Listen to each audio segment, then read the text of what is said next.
আসসালামু আলাইকুম, সবাই কেমন আছেন? আশা করি সবাই অনেক অনেক ভালো আছেন। আজকে আমি আলু দিয়ে ডিজাইনার চিপস তৈরি করে দেখাবো। এভাবে চিপস তৈরি করে আপনারা বছর জুড়ে কিন্তু সংরক্ষণ করে রেখে দিতে পারবেন। কিভাবে এই আলু চিপসগুলো তৈরি করলে ধবধবে সাদা হবে আর এই চিপসগুলো একদম পারফেক্ট হবে, সবকিছু নিয়ে কিন্তু আজকের এই ভিডিওটা। আশা করছি আজকের এই ভিডিওটা আপনাদের কাছে খুবই ভালো লাগবে।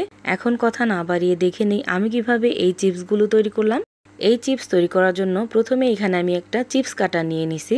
আর আগে থেকে আমি বড় সাইজের আলুগুলোকে ভালোভাবে ছিলে একবার পানি দিয়ে ধুয়ে নিছিলাম। এখন এই আলুগুলো দিয়ে আমি চিপস তৈরি করে নেব।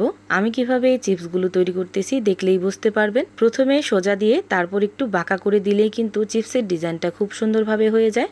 আপনারা যদি চান এইভাবে ডিজাইন করে না দিতে, ওই ক্ষেত্রে আপনারা বটি দিয়ে বা চাকুর সাহায্যে গোল গোল করে কেটেও কিন্তু ঠিক একই পদ্ধতিতে চিপসগুলো তৈরি করে নিতে পারবেন। এই চিপস কাটার ছাড়া এইভাবেই কিন্তু চিপস তৈরি করা সম্ভব না। এই জন্য চেষ্টা করবেন এইরকম চিপস কাটার দিয়ে এইভাবে চিপসগুলো তৈরি করে নেওয়ার জন্য। এভাবে আমি সবগুলো চিপস বানিয়ে নিব।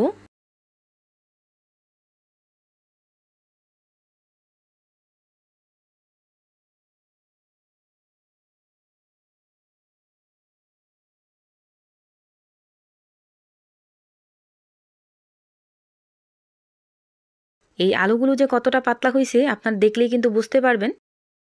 এখন আমি একটা বলে দিয়ে দিব পানি।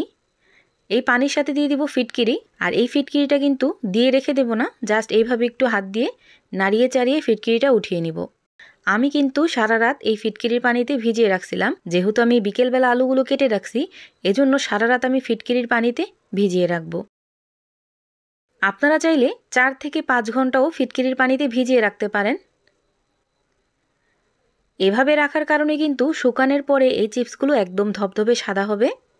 এখন এই আলুগুলোকে এভাবে রাখতে হবে যেন আলুগুলো পানিতে ডুবে থাকে। উপরে যদি আলুগুলো ভেসে থাকে তাহলে কিন্তু আলুগুলো কালা হয়ে যাবে।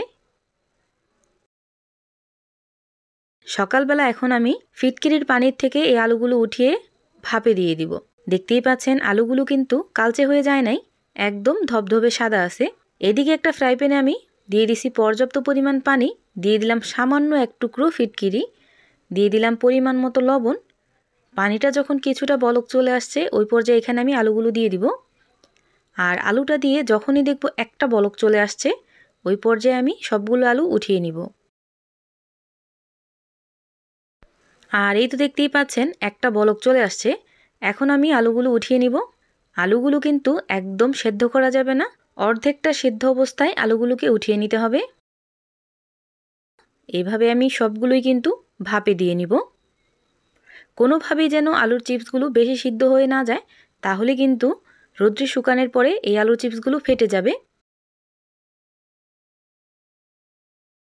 এভাবে আমি সবগুলো আলু সেদ্ধ করে নিছি। আর সেদ্ধ করার পরও আমি ফিটকিরির পানি দিয়ে খুব ভালো করে ধুয়ে নিছি। আর ধোয়ার পরে এরকম একটা খাঁচিতে আমি ঝরা দিয়ে রেখে দেব যেন এক্সট্রা পানিটা চলে যায়। এক্সট্রা পানিটা যখন চলে যাবে ওই পর্যায়ে এসে আমি একটা একটা করে রোদ্রে শুকাতে দিয়ে দিব। যদি ভালোভাবে রোদ ওঠে তাহলে কিন্তু একদিনের রোদ্রে শুকিয়ে যাবে। এই তো দেখতেই পাচ্ছেন একদম পারফেক্টভাবে কিন্তু শুকিয়ে গেছে। এখন চাইলে এই শুকনো অবস্থায় আপনারা এই বুরিন্দাগুলো সংরক্ষণ করতে পারেন প্রায় 2 বছর পর্যন্ত। এই বুরিন্দাগুলো কিন্তু একদমই নষ্ট হবে না। আপনারা চাইলে আরও বেশি করে বানিয়েও কিন্তু সংরক্ষণ করতে পারেন। দেখতেই পাচ্ছেন আলুর বুরিন্দাগুলো কতটা পারফেক্ট হয়েছে, মাশাল্লাহ। এখন আমি এখান থেকে কিছুটা বুরিন্দা বা আলুর চিপস আপনাদেরকে ভেজে দেখাচ্ছি।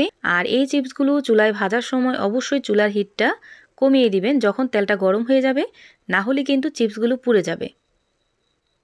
যেহেতু অনেকটা পাতলা, চিপসগুলো ভাজতে কিন্তু একদমই সময় লাগবে না, জাস্ট একটু তেলে দিবেন আর উঠিয়ে নেবেন। দেখবেন চিপসগুলো একদম পারফেক্টভাবে ভাজা হয়ে গেছে। এভাবে আমি আমার যতটুকু প্রয়োজন আমি ভেজে নেব।